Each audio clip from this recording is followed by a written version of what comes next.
सब जवाब देते हैं नहीं, नहीं पढ़ के आए हो। जैसे पढ़ने का नाम लो इसका तो मुंह ही गिर जाता है। अच्छा फिर पूछेंगे।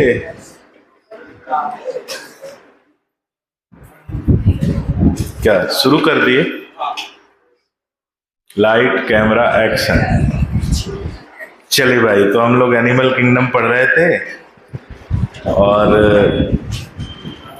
एनिमल किंगडम में हम लोग कहाँ तक पहुंच गए थे? आर्थ्रोपोडा तक हो गया था, ऐसा क्या? अगला फाइलम हेडिंग डालिए मोलस्का।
चलिए,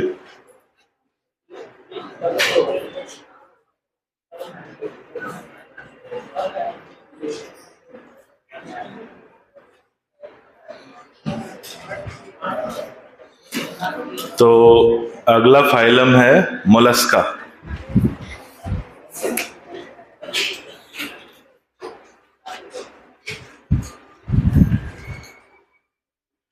मोलस्का की बात करें तो इनके बारे में क्या खास बात है? खास बात यह है कि इस फाइलम के जो जंतु हैं उनका शरीर जो है वो खंडहीन होता है। खंडहीन यानी उसमें सेगमेंट नहीं पाए जाते, पहली बात। दूसरा, ये कोमल शरीर वाले जीव होते हैं, सॉफ्ट बॉडीड एनिमल होते हैं और ये इनकी पहचान है। इनमें आंतरिक कंकाल नहीं पाया जाता। क्या नहीं पाया जाता? आंतरिक कंकाल। इसलिए इनका शरीर जो है वो कोमल होता है और ये इनकी दो सबसे बड़ी पहचान है। किसकी? मोलस्का की। ये आर्थ्रोपोडा के बाद दूसरा सबसे बड़ा फाइलम है। आर्थ्रोपोडा में लगभग 10 लाख प्रजातियां थीं। हाँ, इसमें लगभग 90,000 प्रजातियां हैं। तो आर्थ्रोपोडा के बाद दूसरा सबसे बड़ा फाइलम है मोलस्का। लिखो।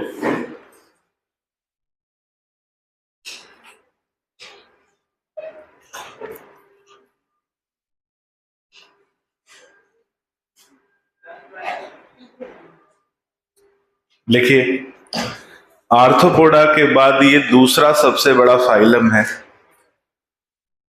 आर्थ्रोपोडा के बाद ये दूसरा सबसे बड़ा फाइलम है। आर्थ्रोपोडा के बाद ये दूसरा सबसे बड़ा फाइलम है। ब्रैकेट में लिखना लगभग 90,000 प्रजातियां। लगभग 90,000 प्रजातियां। आर्थ्रोपोडा के बाद ये दूसरा सबसे बड़ा फाइलम है, लगभग 90,000 प्रजातियां। अगला पॉइंट, इस फाइलम के जंतुओं का इस फाइलम के जंतु कोमल शरीर वाले, इस फाइलम के जंतु कोमल शरीर वाले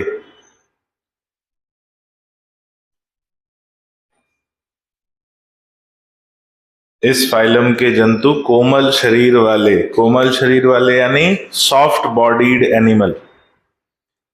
इस फाइलम के जंतु कोमल शरीर वाले यानी सॉफ्ट बॉडीड एनिमल होते हैं। अगला पॉइंट, इनके शरीर में खंड नहीं पाए जाते।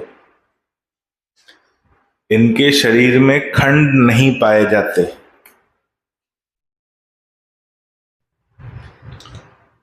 इनके शरीर में खंड नहीं पाए जाते। कोमल शरीर वाले जीव हैं जिनके शरीर में खंड नहीं होते, और ये इनकी क्या है, पहचान है। तो लिख लो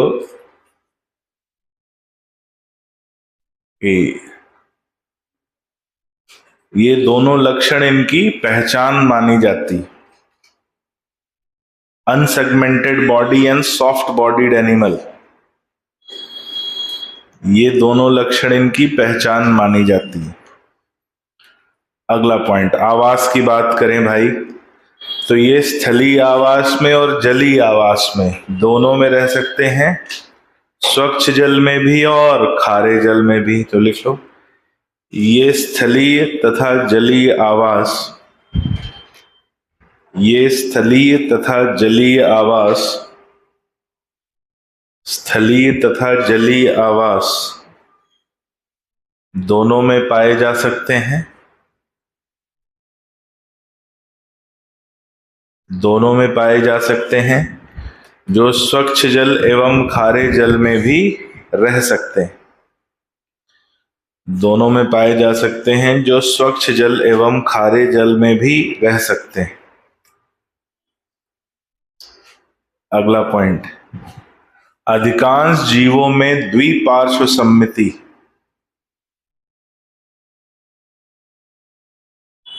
अधिकांश जीवों में द्विपार्श्व सम्मिति पाई जाती है।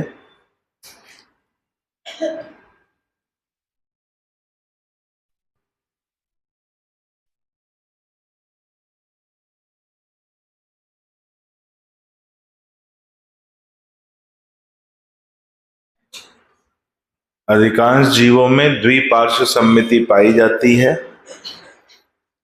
अगला पॉइंट, गैस्ट्रोपोडा, गैस्ट्रोपोडा वर्ग के जीवों में, गैस्ट्रोपोडा वर्ग के जीवों में असम्मिति, गैस्ट्रोपोडा वर्ग के जीवों में असम्मिति पाई जाती है। गैस्ट्रोपोडा वर्ग के जीवों में असम्मिति पाई जाती है। कौन सी सम्मिति पाई जाती है? असम्मिति पाई जाती है। किसमें पाई जाती है? गैस्ट्रोपोडा वर्ग के जीवों में। क्यों होती है? इनके विकास में शरीर में ऐंठन पाई जाती है, टॉर्जन पाया जाता है, जिससे शरीर की सम्मिति समाप्त हो जाती है। और ये क्या हो जाते हैं? जैसे अपन ने उदाहरण लिखा था, जो घोंघे होते हैं, स्नेल, शंख वाले, तो शंख की संरचना में सम्मिति नहीं होती। तो लिख लो, भ्रूण विकास के समय इनके शरीर में ऐंठन, भ्रूण विकास के समय इनके शरीर में ऐंठन पाई जाती है। ऐंठन ब्रैकेट में लिखना टॉर्जन। भ्रूण विकास के समय इनके शरीर में ऐंठन ब्रैकेट में लिखो टॉर्जन पाई जाती है, जिससे असम्मिति विकसित होती है, जिससे असम्मिति विकसित होती है।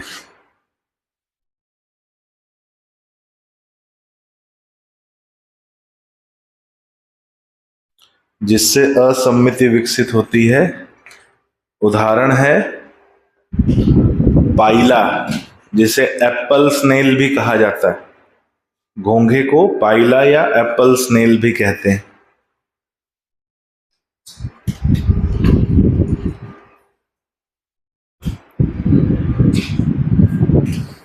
पाइला या एप्पल स्नेल। अगला पॉइंट, इनमें अंग तंत्र स्तर का संगठन पाया जाता है। इनमें अंग तंत्र स्तर का संगठन पाया जाता है। इनमें अंग तंत्र स्तर का संगठन पाया जाता है। अगला पॉइंट, इनमें अंग तंत्र स्तर का संगठन पाया जाता है। अगला पॉइंट लिखेंगे कि ये त्रिस्तरीय होते हैं, ये त्रिस्तरीय होते हैं।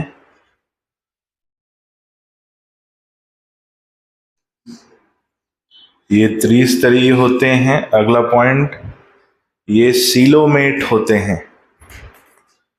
त्रिस्तरीय होते हैं, ये सीलोमेट होते हैं। त्रिस्तरीय होते हैं, सीलोमेट होते हैं। अगला पॉइंट स्टार लगा के, इनमें अंतः कंकाल नहीं पाया जाता। इनमें अंतः कंकाल नहीं पाया जाता। इनमें अंतः कंकाल नहीं पाया जाता। अगला पॉइंट, इनमें कवच के रूप में,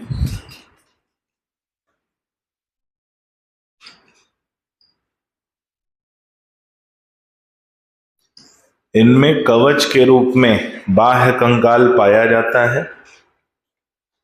इनमें कवच के रूप में बाह्य कंकाल पाया जाता है। कवच के रूप में बाह्य कंकाल पाया जाता है, जो कैल्शियम कार्बोनेट और कैंकोलिन प्रोटीन, जो कैल्शियम कार्बोनेट और कैंकोलिन प्रोटीन,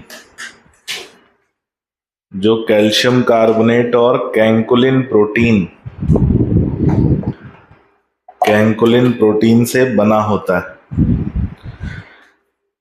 तो आपने कभी शंख देखा होगा या मोती देखा होगा, तो उसमें एक चमक होती है। और आपने अगर चौक देखा होगा, क्या उसमें चमक होती है? चौक में नहीं होती। चौक कैसा होता है? ऐसे दबाव दब जाएगा, टूट जाएगा। तो क्योंकि चौक बना होता है किसका? कैल्शियम कार्बोनेट का। जो मोतियों जैसी जो चमक आती है, या जो शंख में जो कठोर होने की जो क्षमता होती है, वो किसकी वजह से आती है? कैंकोलिन प्रोटीन। तो इनका कवच बनाने में कैल्शियम कार्बोनेट के साथ साथ और कौन महत्वपूर्ण है? कैंकोलिन प्रोटीन। ये दोनों मिलकर इनका कठोर कवच बनाते हैं। जैसे आप शंख देखते होगे, तो शंख कठोर होता है ना, ऐसा तो नहीं उसको चबा जाते हो। जैसे चौक कभी बचपन में होता है ना, स्कूल में से कुछ बच्चों को आदत होती है चौक खाने की, रही है कभी स्कूल में?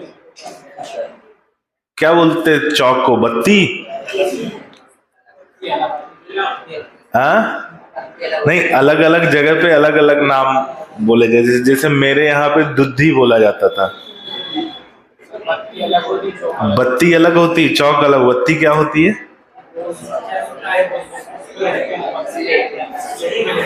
स्लेट पे लिखते हैं, कलम बोलते हैं चौक को। अरे भाई, चौक मैं तुम लोगों से पूछना चाह रहा हूं कि आप लोगों के क्षेत्रीय भाषा में चौक को क्या बोला जाता है? चौक ही बोला जाता है।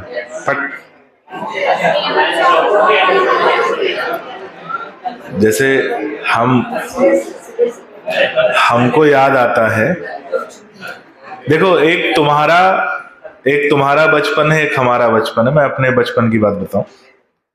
मैं तो ऐसे नहीं पढ़ा हूं, लेकिन मेरे नाना जी का जो स्कूल था, तो वहां पर बच्चे आते थे पढ़ने, और मैं देखता था कि वो बच्चे बड़ी मेहनत करते थे। मतलब उनका एक पटरी होता था, पटरा है ना, लकड़ी का होता था, स्लेट जिसको बोलते हैं। तो स्लेट उस समय नहीं मिलता था, वो घर में लकड़ी का बनाते थे पटरा, उस पर कालिक वगैरह लगा के उसको काले रंग का पोत देते थे।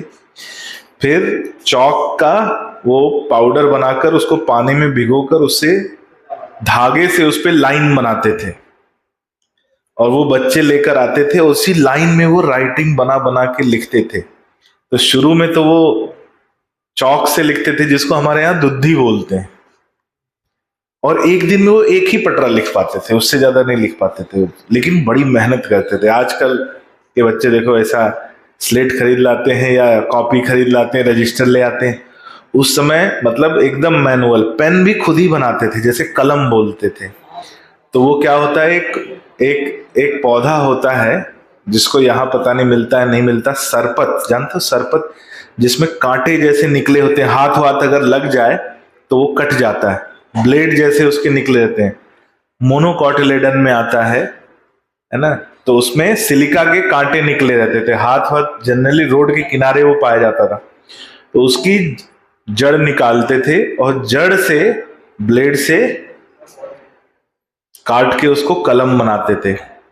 और एक शीशी में स्याही होती थी और उसी कलम और स्याही से वो लिखते थे। मतलब एकदम मैनुअल, आत्मनिर्भर भारत उसी को बोलेंगे ना, आत्मनिर्भर। आपको अगर आज के समय में बोला जाए कि आप खुद से लिख के दिखाओ, ना आपको पेन मिलेगी ना कॉपी, कुछ नहीं लिख पाओगे। जमीन पर लिखोगे, जमीन पर लिखोगे, दीवारों पे लिखोगे। लेकिन उस समय हमारा भारत इतना आत्मनिर्भर था कि बच्चों को पढ़ने के लिए कॉपी वॉपी तो अभी आना शुरू हुई भाई। उससे पहले बच्चे कैसे पढ़ते थे? उसी स्लेट पर लिखते थे और जो लिखते थे वो याद हो जाता था। अगले दिन नया लिखेंगे। कोई ऐसा नहीं रहता था कि आज जो लिखा वो लिखा हुआ 2 महीने बाद तक रखा हुआ है। पैसे कहां होते थे लोगों के पास? वो था असली आत्मनिर्भर भारत। वो स्याही भी खुद की बनाते थे, कलम भी खुद का बनाते थे, स्लेट भी खुद का बनाते थे। स्कूल जाते थे तो बोरा खुद के लिए लेके जाते थे, बिछाते थे। और जब स्कूल खत्म होता था तो वहां झाड़ू भी लगाते थे। बहुत जो असली गुरुकुल तंत्र था वो वही था। और ये मैंने देखा है, मैंने कब तक देखा है ये व्यवस्था? 2002-2003 तक देखी है ये व्यवस्था। और मैं विश्वास कराता हूं, मेरे गांव अगर चलोगे ना तो आज भी वहां ऐसे स्कूल हैं जहां पर आज भी ये व्यवस्था चल रही होगी। हालांकि सरकार ने अब स्कूल में कॉपी वॉपी पेन वैन देना शुरू कर दिया बच्चों को, उसमें अलग धंधा चल रहा है भाई साहब। अभी कल का मैं न्यूज देख रहा था, बिहार सरकार, बिहार जानते हो बहुत शानदार प्रदेश है, नहीं अच्छाई बहुत अच्छी है उसमें। अब बिहार में जो स्कूल शिक्षा मंत्री हैं भाई साहब, तो ये बच्चों को पढ़ने के लिए क्या दिया जा रहा है? यूनिफॉर्म और बैग दे रहे हैं। उस बैग का मूल्य 120 रुपए और बिल बन रहा है 1200 रुपए का। मतलब समझ रहे हो? चारा घोटाला, पुल घोटाला, सड़क घोटाला, नाली घोटाला, बैग घोटाला।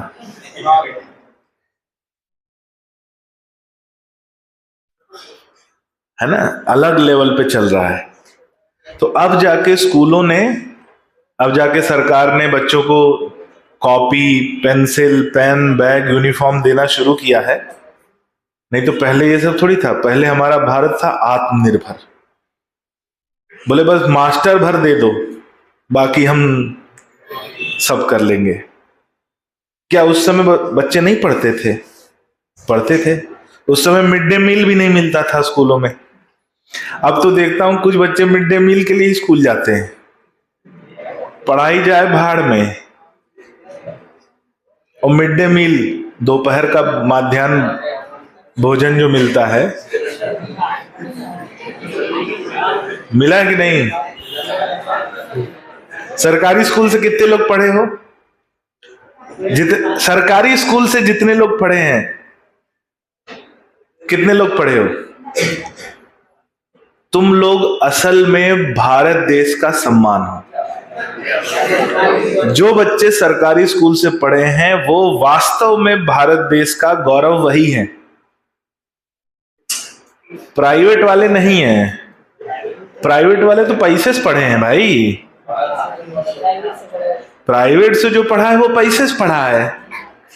सरकारी में जो पढ़ा है वो भारत की जो शिक्षा व्यवस्था है उसके आधार पर पढ़ा है। और आज दोनों साथ बैठे हो।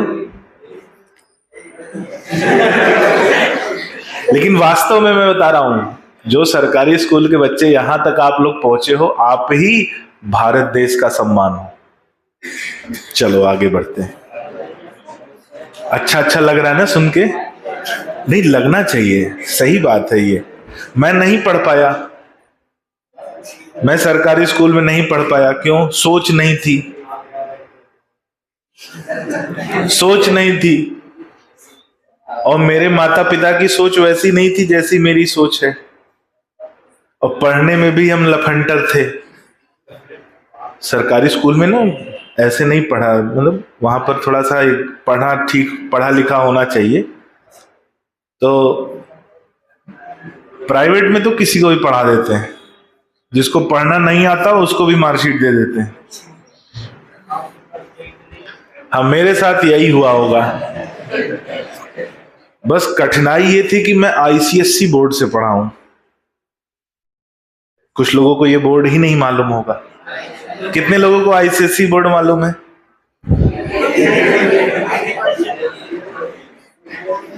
एक तुम लोगों ने सुना होगा स्टेट बोर्ड, जो एमपी बोर्ड या जो राज्य का बोर्ड होता है।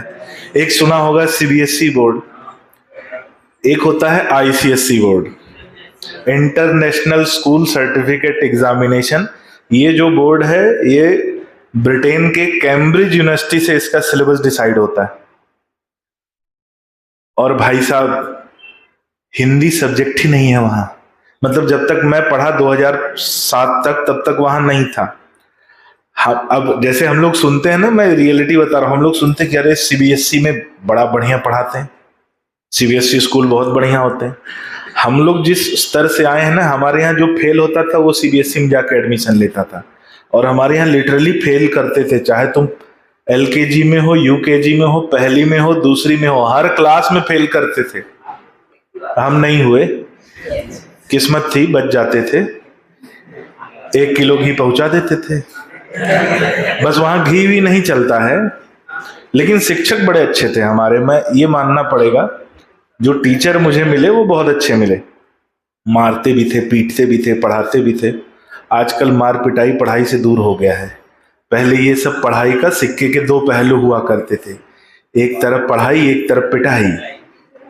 आजकल थोड़ा दूर हो गया है, इसलिए बच्चों का मन बढ़ गया है आजकल। इसी वजह से जानते हो, पहले क्या होता था, तनाव रहता था।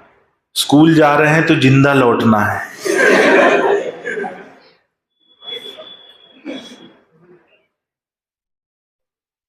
पहले हम तो यही सोचकर जाते थे, आशीष जिंदा लौटना है बेटा, मरना नहीं है। क्योंकि स्कूल ऐसा ही था, हमने स्कूल की परिकल्पना ही ऐसे स्कूल में देखा। खूब पिटाई होती थी, लेकिन सर्वाइवल वहीं से तो आया।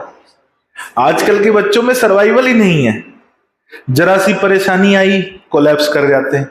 ये सब जानते हो, बचपन से जो पिटाई उटाई होती है ना, ये सब मजबूत बनाता है व्यक्ति को, मानसिक रूप से भी और शारीरिक रूप से भी। पिटाई उटाई होती रहनी चाहिए।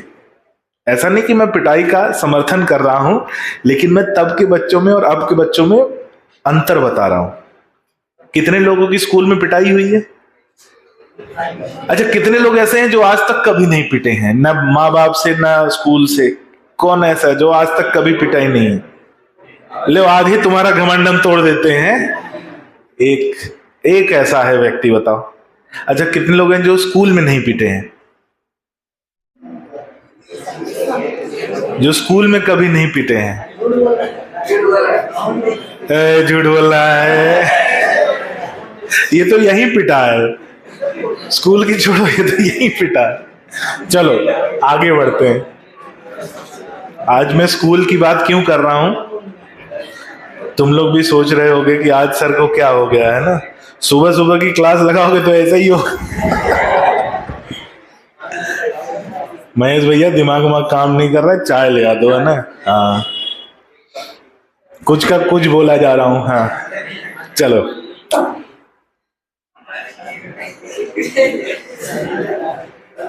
पढ़ने आते हो मस्ती करने?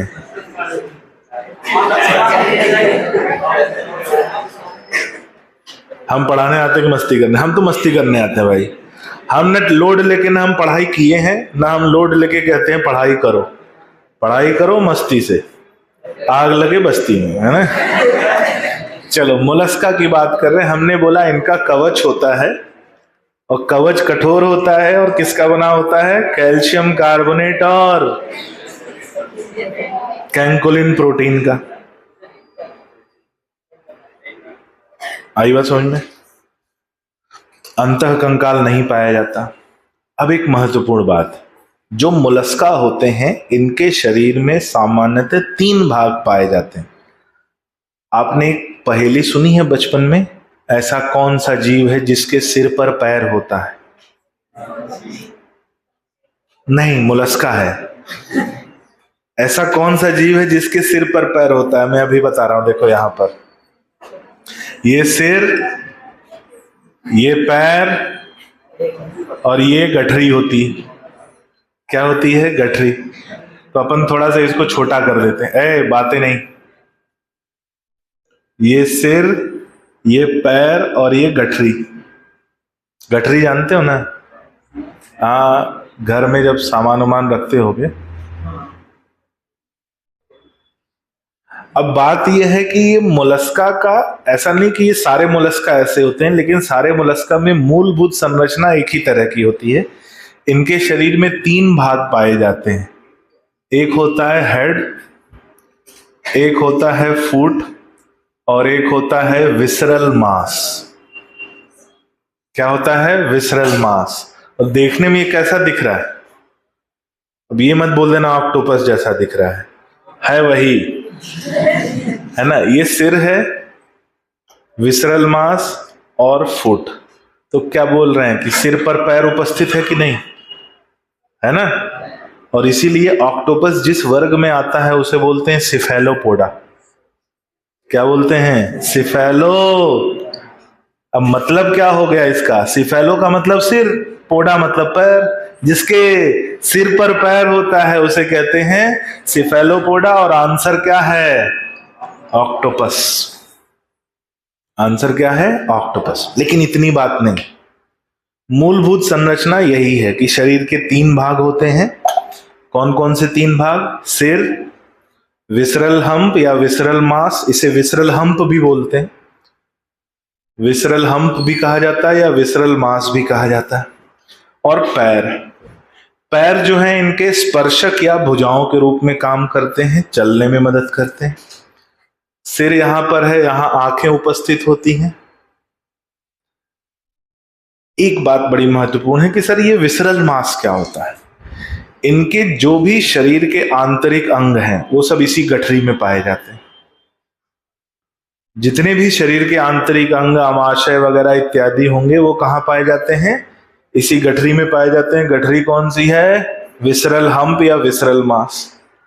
अब एक बड़ी महत्वपूर्ण बात आ जाती है कि इनके विसरल हम्प के ऊपर एक और परत पाई जाती है। किसके ऊपर? विसरल हम्प के ऊपर एक और परत पाई जाती है और उस परत को कहते हैं मेंटल लेयर। उस परत को क्या कहते हैं? Mental layer. किसके ऊपर पाई जाती है? विसरल हम्प के ऊपर एक परत पाई जाती है जिसे कहते हैं मेंटल लेयर। अब देखो, मेंटल लेयर और विसरल हम्प के बीच में खाली जगह दिख रही है। इस खाली जगह को कहते हैं मेंटल कैविटी या मेंटल गुहा। क्या बोलते हैं? मेंटल कैविटी या मेंटल गुहा। और इसी गुहा में पंख के आकार के, किस आकार के? पंख, जैसे चिड़िया के पंख होते हैं ना, हाँ, फेदर। इसी गुहा में पंख के आकार के गलफड़े पाए जाते हैं। क्या पाए जाते हैं? गलफड़े। जैसे पंख होते हैं ना, वैसे ही ये गलफड़े उपस्थित होते हैं जिन्हें बोलते हैं feather like gills. Feather like gills कहां पाए जाते हैं? मेंटल गुहा में। 3-4 बातें सामने आई, महत्वपूर्ण है, पूछी जाती हैं। एक बात और, ये जो मेंटल परत है यही कैल्शियम कार्बोनेट और कैंकुलिन प्रोटीन का स्त्राव करती है, जिससे इनके कवच का निर्माण होता है। किसका निर्माण होता है? कवच। और यही जो पदार्थ स्त्रवित हो रहा है, इसी पदार्थ की बदौलत मोतियों का निर्माण होता है। मोती। ऑक्टोपस मोती नहीं बनाता, लेकिन दूसरे जो मोलस्का हैं वो मोती बनाते हैं। और मोती बनाने का काम भी किसका होता है? मेंटल परत का। मोती कहां बनता है? मेंटल गुहा में। इसी गुहा में क्या पाए जाते हैं? गलफड़े। किस आकार के होते हैं? फेदर या पंख के आकार के। मेंटल परत और विसरल हम्प के बीच में गुहा पाई जाती है। 3-4 बातें हैं, बहुत महत्वपूर्ण है, सीधे सीधे पूछी जाती हैं। डायग्राम बनाएंगे, लिखेंगे।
बना लिया? लिखिए। इनके शरीर में मुख्यतः 3 भाग पाए जाते हैं। इनके शरीर में मुख्यतः 3 भाग पाए जाते हैं। इनके शरीर में मुख्यतः 3 भाग पाए जाते हैं।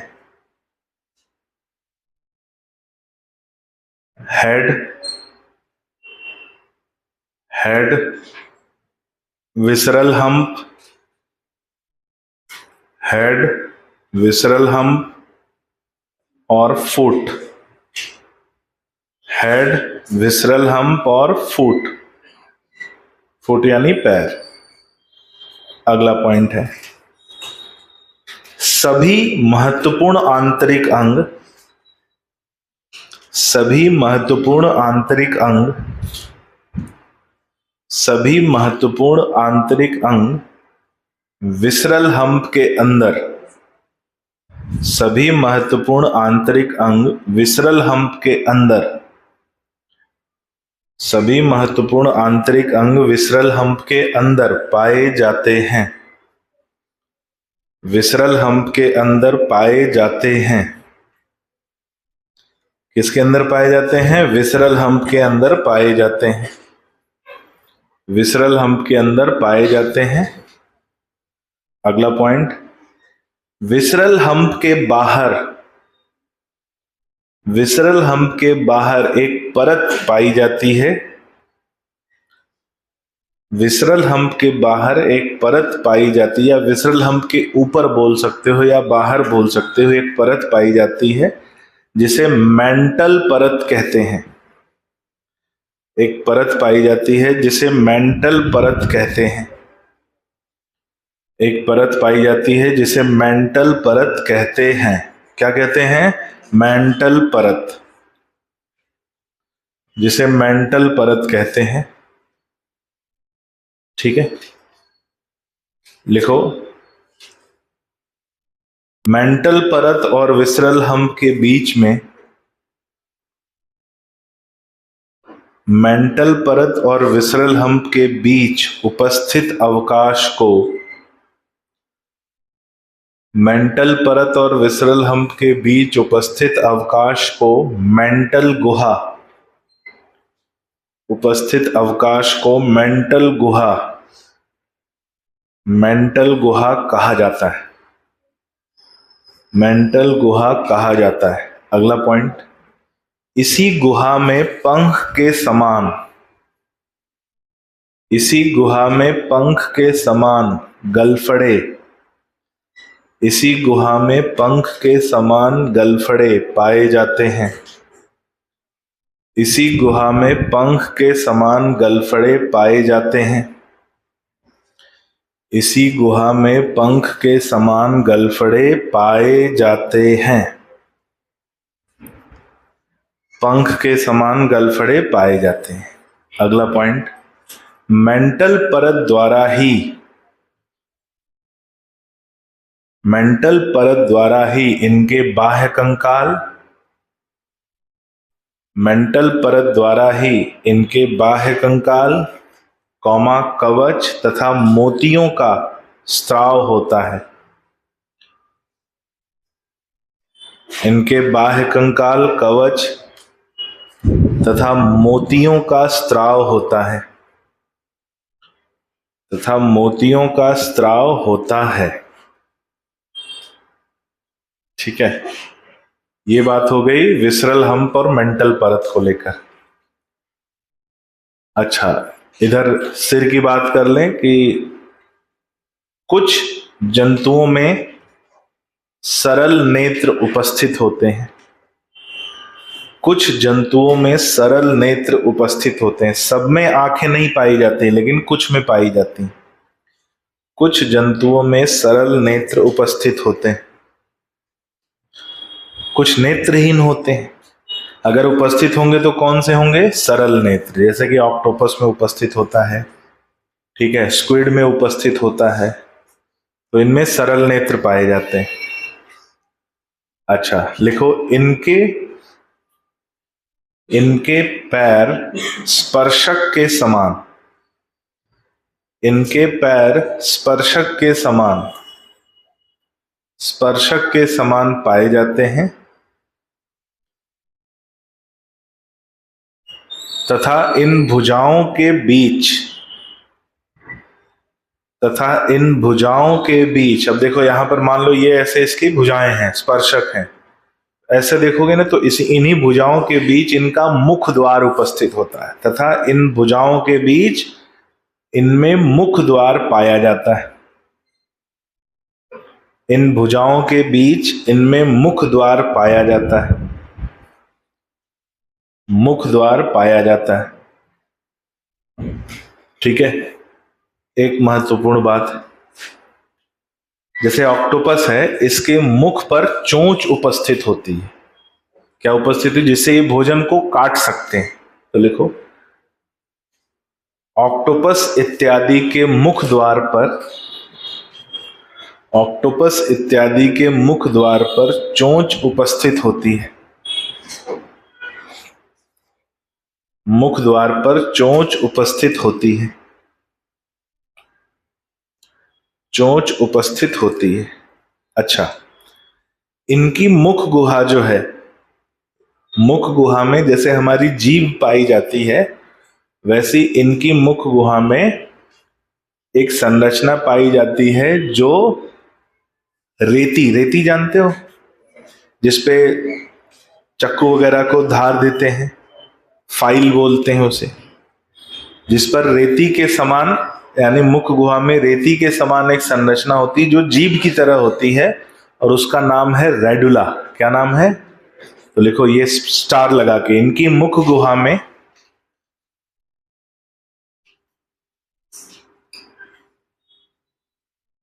इनकी मुख गुहा में फाइल या रेती के समान, इनकी मुख गुहा में फाइल या रेती के समान, फाइल या रेती के समान एक मुखांग पाया जाता है, जिसे फाइल या रेती के समान एक मुखांग पाया जाता है जिसे रेडुला कहते हैं, जिसे रेडुला कहते हैं। जिसे रेडुला कहते हैं। ये जीभ के समान,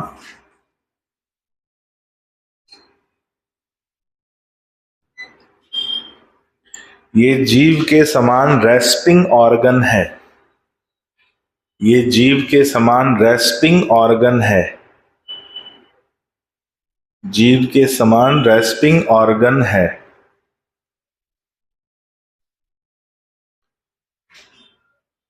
जैसे जीभ हमारी भोजन को निगलने में सहायता करती है, इनका जो रेडुला है ये भोजन को पकड़ने और निगलने में सहायता करता है। तो जो पकड़ने और निगलने में सहायता करता है उसे कहते हैं क्या? Respiring organ. ठीक है। हाँ, इनके भुजाओं पर, अगला पॉइंट, इनके भुजाओं पर चूषक उपस्थित हो सकते हैं, इनके भुजाओं पर चूषक उपस्थित हो सकते हैं, सकर्स उपस्थित हो सकते हैं, जैसे ऑक्टोपस पे पाए जाते हैं। इनकी भुजाओं पर चूषक उपस्थित हो सकते हैं।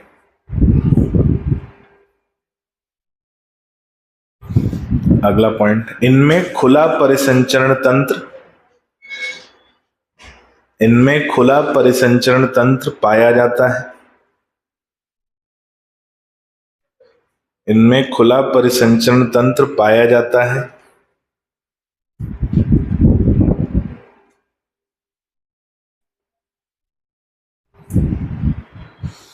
अगला पॉइंट, उत्सर्जन का कार्य भी, उत्सर्जन का कार्य भी गलफड़ों द्वारा ही होता है, उत्सर्जन का कार्य भी गलफड़ों द्वारा ही होता है,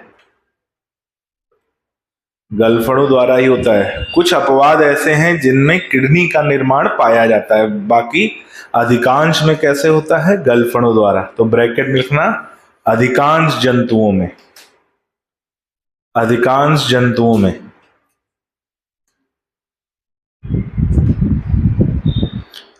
अधिकांश जंतुओं में। ठीक है।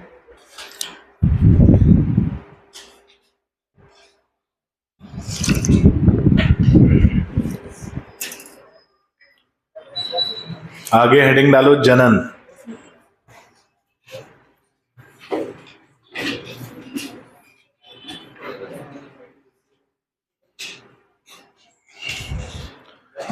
जनन, ये सामान्यतः एक लिंगी जीव होते हैं, ये सामान्यतः एक लिंगी जीव होते हैं।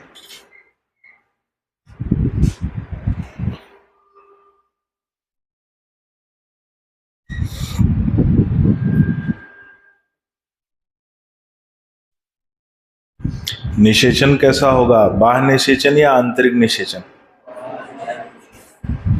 तुक्का मत लगाओ, पढ़े लिखे लोग। निषेचन कैसा होगा? बाह्य निषेचन या आंतरिक?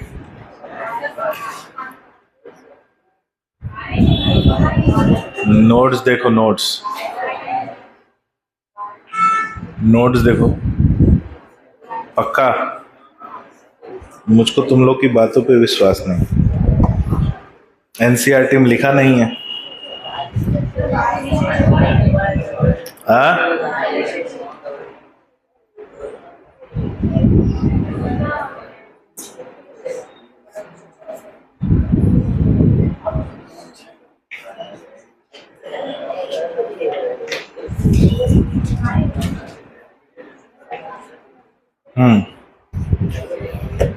क्या लिखा? अधिकांश जीव एक लिंगी होते हैं, बाह्य निषेचन पाया जाता है, बाह्य निषेचन पाया जाता है।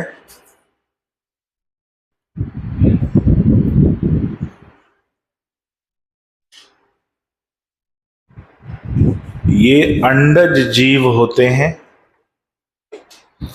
ये अंडज जीव होते हैं। ये अंडज जीव होते हैं। अंडज यानी ओविपेरस। ये अंडज जीव होते हैं। अगला पॉइंट, इनमें अप्रत्यक्ष विकास पाया जाता है। इनमें अप्रत्यक्ष विकास पाया जाता है। इनमें अप्रत्यक्ष विकास पाया जाता है।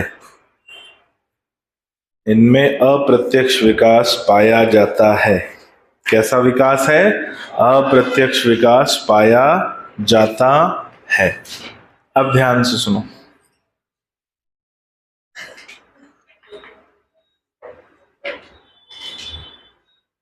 अप्रत्यक्ष विकास पाया जाता है। मोलस्का फाइलम में 3 प्रकार के लार्वा पाए जाते हैं। लिख लो, इस फाइलम में 3 प्रकार के लार्वा पाए जाते हैं।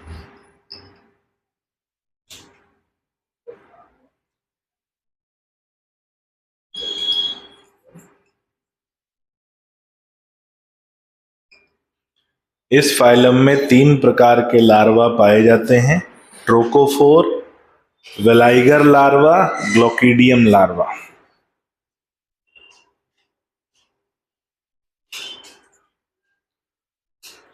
कौन कौन से लार्वा हैं? Trochophore, veliger larva, glochidium larva. Trochophore, veliger larva, glochidium larva.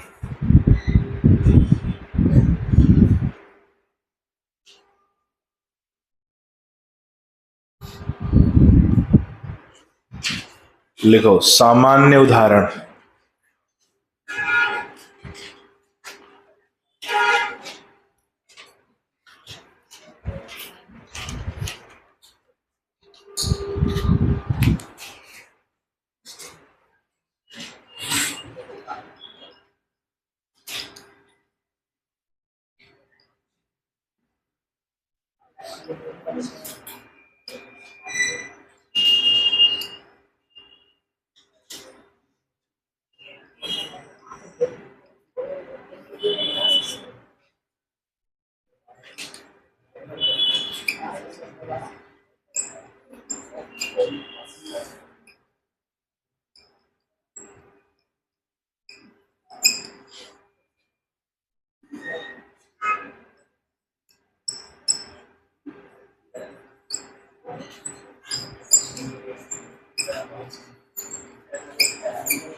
पाइला, जिसे एप्पल स्नेल या सामान्य घोंघा भी कहते हैं। डेंटेलियम, जिसमें हाथी के दांत के समान उसकी संरचना होती है, इसलिए उसे टस्क शेल मोलस्का कहा जाता है।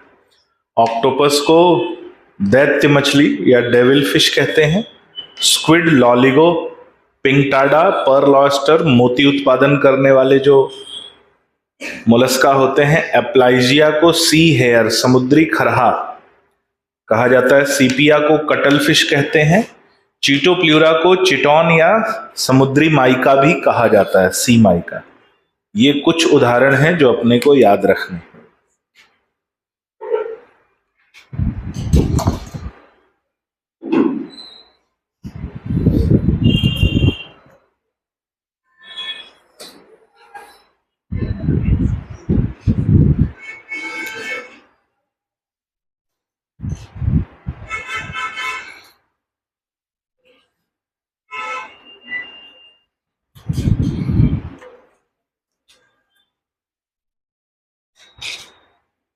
ठीक है, ये बात हो गई किसकी? मोलस्का की।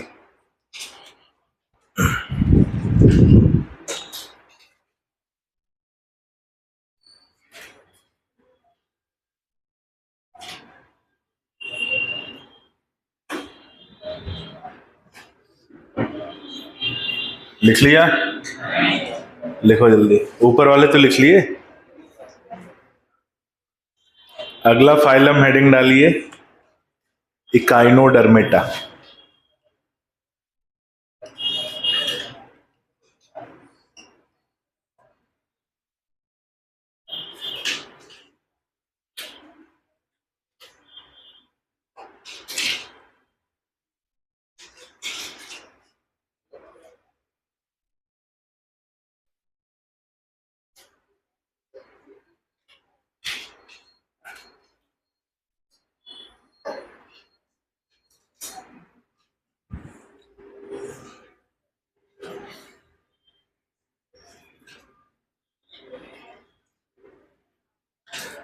अच्छा, इसमें इसके नाम में भी दो शब्द हैं, एक है इकाइनस, दूसरा है डर्मेटा। इकाइनस और डर्मेटा। इकाइनस का मतलब होता है कांटे, और डर्मा का मतलब होता है त्वचा। तो यानी ऐसे जीव जिनकी त्वचा में कांटे पाए जाते हैं, और इसलिए इसका नाम पड़ा इकाइनोडर्मेटा। समझ में आई बात? लिखो, इस फाइलम के जंतुओं के शरीर, इस फाइलम के जंतुओं के शरीर, इस फाइलम के जंतुओं के शरीर में त्वचा से, इस फाइलम के जंतुओं के शरीर में त्वचा से कैल्शियम कार्बोनेट के कंटक, कैल्शियम कार्बोनेट के कंटक, कंटक यानी कांटे, स्पाइन्स, कैल्शियम कार्बोनेट के कंटक यानी स्पाइन्स उत्पन्न होते हुए पाए जाते हैं, उत्पन्न होते हुए पाए जाते हैं। इसीलिए इनका नाम इकाइनोडर्मेटा पड़ा।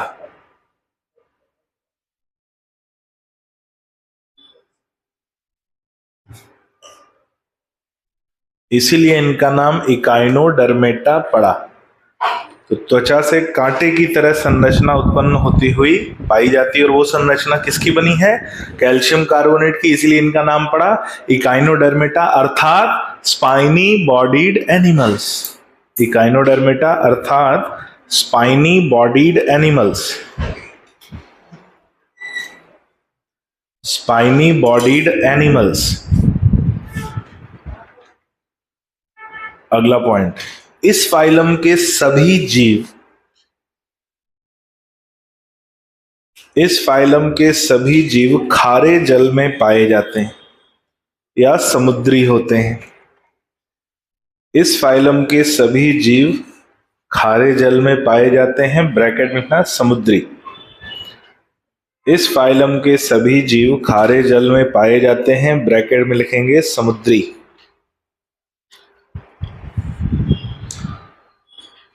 अपवाद की बात नहीं करेंगे, कोई अपवाद होगा जो स्वच्छ जलीय है लेकिन हम उसकी बात नहीं करेंगे। हम बोलेंगे भाई सभी कहाँ पाए जाते हैं, एक्सक्लूसिवली मरीन बोल सकते हैं। क्या बोल सकते हैं कि खारे जल में ही, समुद्री जल में ही पाए जाते हैं। अगला पॉइंट,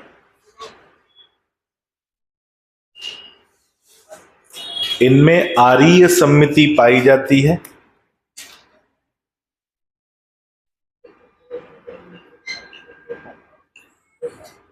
इनमें आरीय सम्मिति पाई जाती है, ब्रैकेट में यहां पेंटामेरस। इनमें आरीय सम्मिति पाई जाती है, ब्रैकेट में लिखेंगे पेंटामेरस। पेंटामेरस मतलब 5 सम्मिति की रेखाएं किस में मिलती है, स्टार फिश में, तारा मछली। पेंटामेरस किस में पाई जाती है, तारा मछली, स्टार लगा के लिखना। इनकी लार्वा अवस्था में द्विपार्श्व सम्मिति,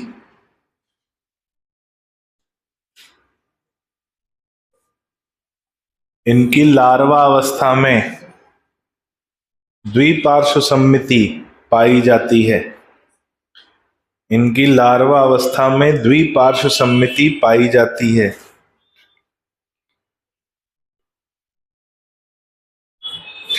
देखो, इनका शरीर सामान्यतः चपटा होता है।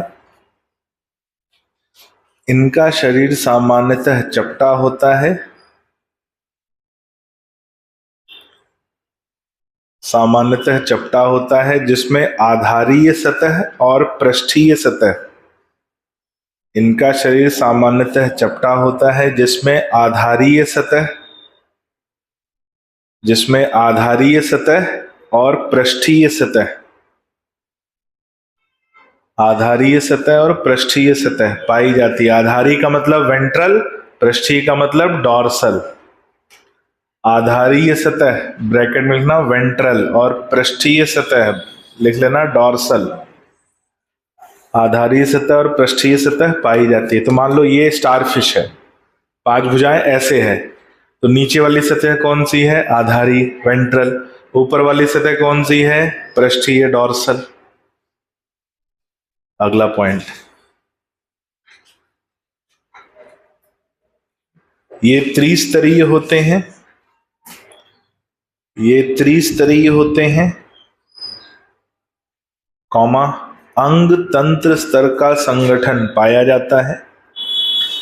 ये त्रिस्तरीय होते हैं, कॉमा, अंग तंत्र स्तर का संगठन पाया जाता है। अंग तंत्र स्तर का संगठन पाया जाता है। अगला पॉइंट, ये सीलोमेट होते हैं, ये सीलोमेट होते हैं। सीलोमेट मतलब वास्तविक सीलोमिक गुहा पाई जाती है, ये सीलोमेट होते हैं। अगला पॉइंट, पूर्ण आहार नाल पाई जाती है। ये सीलोमेट होते हैं, पूर्ण आहार नाल पाई जाती है। कौन सी आहार नाल, पूर्ण आहार नाल पाई जाती है। अब महत्वपूर्ण बात यह है कि इनकी जो आधारीय सतह है उस पर मुख द्वार उपस्थित होता है और पृष्ठीय सतह पर गुदा द्वार उपस्थित होता है। तो लिख लो, मुख द्वार आधारीय सतह पर, मुख द्वार आधारीय सतह पर, मुख द्वार आधारीय सतह पर एवं गुदा द्वार, मुख द्वार आधारीय सतह पर एवं गुदा द्वार पृष्ठीय सतह पर पाया जाता है, एवं गुदा द्वार पृष्ठीय सतह पर पाया जाता है। गुदा द्वार पृष्ठीय सतह पर पाया जाता है। ठीक है। अब मान लो ये ऐसा इनका सतह है, इकाइनोडर्मेटा है। अब इनमें एक क्षमता होती है, ये क्या करते हैं, पानी को अपने अंदर खींचकर उस पानी को बहुत प्रेशर से बाहर निकाल सकते हैं, और प्रेशर से बाहर निकालने के लिए इनके आधारीय सतह पर छिद्र पाए जाते हैं। क्या पाए जाते हैं? और जब पानी को बाहर निकालते हैं तो उसकी वजह से ये एक जगह से दूसरी जगह प्रजनन कर पाते हैं, और इस पानी को बाहर निकालने की जो व्यवस्था है उसे जल संवहन तंत्र या वाटर वेस्कुलर सिस्टम या एम्बुलेक्रल सिस्टम कहा जाता है। आगे लिखो कि इनका सबसे विशेष लक्षण, इनका सबसे विशेष लक्षण, इनका सबसे विशेष लक्षण जल संवहन तंत्र का पाया जाना है।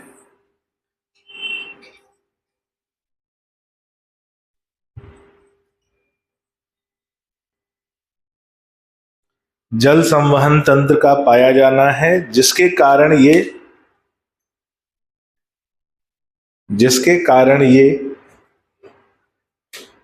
आधारीय सतह पर उपस्थित छिद्रों से,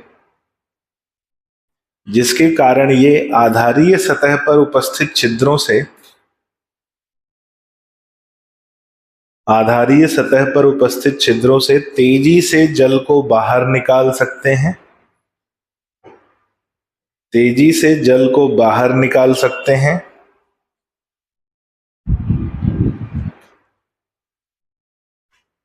तेजी से जल को बाहर निकाल सकते हैं। तो जल संवहन तंत्र को हम क्या कहते हैं? Water vascular system. देखो, जल संवहन तंत्र, जल संवहन तंत्र निम्न कार्यों में सहायता करता है।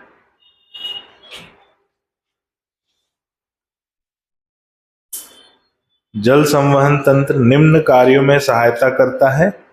तो भाई 4 कार्य में ये सहायता करता है। नंबर 1 प्रचलन, नंबर 1 प्रचलन यानी लोकोमोशन। नंबर 2 भोजन को पकड़ने में सहायता। नंबर 1 प्रचलन, नंबर 2 भोजन को पकड़ने में सहायता,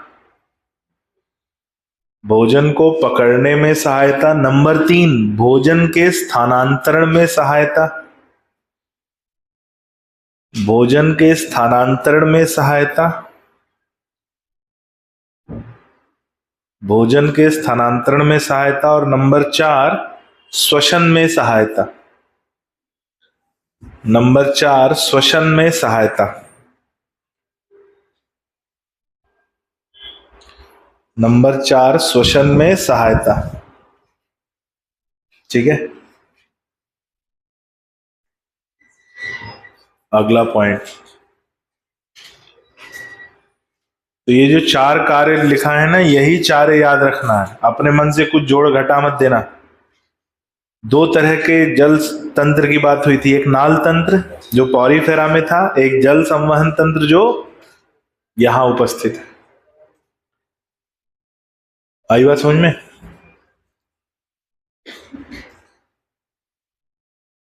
अच्छा, देखो, नाल तंत्र का पाया जाना इनका विशेष, सॉरी, जल संवहन तंत्र का पाया जाना इनका विशेष लक्षण है। लिख लिए हो? विशेष लक्षण। चलो, तो जल संवहन तंत्र का पाया जाना इनका विशेष लक्षण है। इसका एक नाम और लिख लो, इसे एम्बुलेक्रल सिस्टम भी कहा जाता है। इसे एम्बुलेक्रल सिस्टम भी कहा जाता है। क्या कहा जाता है? Ambulacral system. अब इसीलिए ये क्या है, पानी के बाहर नहीं रह सकते, क्योंकि पानी के बाहर रहेंगे तो चलेंगे कैसे, भोजन कैसे पकड़ेंगे, भोजन को स्थानांतरित कैसे करेंगे, और सांस यानी श्वसन कैसे करेंगे। एक पॉइंट है जिसपे 10 स्टार लगा के लिखना, इनमें कोई भी विशेष उत्सर्जी अंग नहीं होता है। इनमें कोई भी विशेष उत्सर्जी अंग नहीं होता है। इनमें कोई भी विशेष उत्सर्जी अंग नहीं होता है।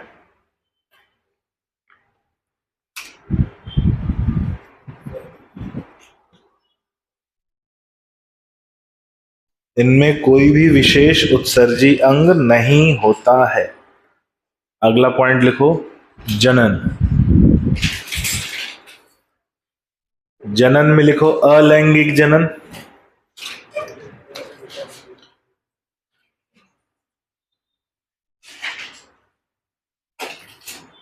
अलैंगिक जनन लिखो पुनरुद्भवन द्वारा। अलैंगिक जनन पुनरुद्भवन द्वारा यानी रीजेनरेशन द्वारा।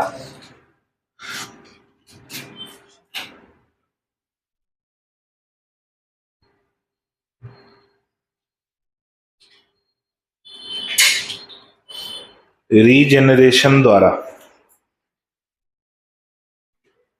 यदि हम स्टारफिश के 100 टुकड़े कर दें, हर टुकड़ा एक नए स्टारफिश में बदल जाएगा, वो क्या कहलाएगा? रीजेनरेशन। तो इनमें लिख लो, इनमें रीजेनरेशन की अपरंपार क्षमता पाई जाती है, मतलब अपार क्षमता पाई जाती है। इनमें रीजेनरेशन की अपार क्षमता पाई जाती है। अपरंपार मत लिख देना भाई, है ना। इनमें रीजेनरेशन की अपार क्षमता पाई जाती है। इनमें रीजेनरेशन की अपार क्षमता पाई जाती है। अगला पॉइंट लिखो, लैंगिक जनन। लैंगिक जनन, ये एक लिंगी जीव होते हैं। ये एक लिंगी जीव होते हैं तथा नर और मादा अलग अलग पाए जाते हैं। ये एक लिंगी जीव होते हैं तथा नर और मादा अलग अलग पाए जाते हैं।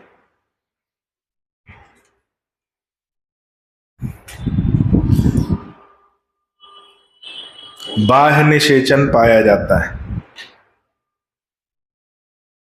बाह्य निषेचन पाया जाता है। बाह्य निषेचन पाया जाता है। अप्रत्यक्ष विकास पाया जाता है।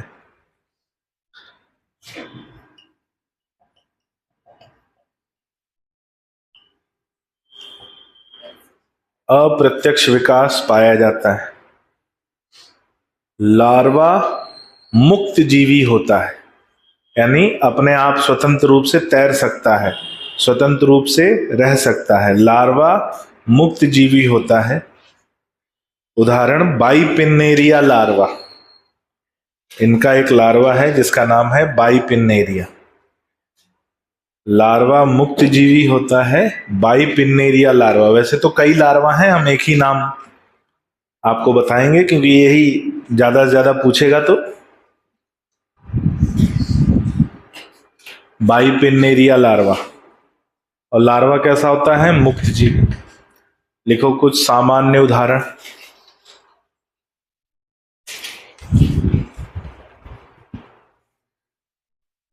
कुछ सामान्य उदाहरण।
सामान्य उदाहरण में स्टारफिश जिसे एस्टीरियाज या तारा मछली कहते हैं, ब्रिटल स्टार जिसे भंगुर तारा कहा जाता है, ऑफ्यूरा, समुद्री खीरा, सी कुकुम्बर, कुरकुमेरिया, समुद्री lily, sea lily, Antedon, echinus जिसे सी अर्चिन या अरस्तु की लालटेन, अरिस्टोटल लालटेन भी कहा जाता है, इकाइनस।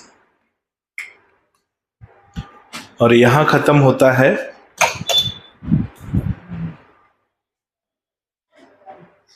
Phylum Echinodermata.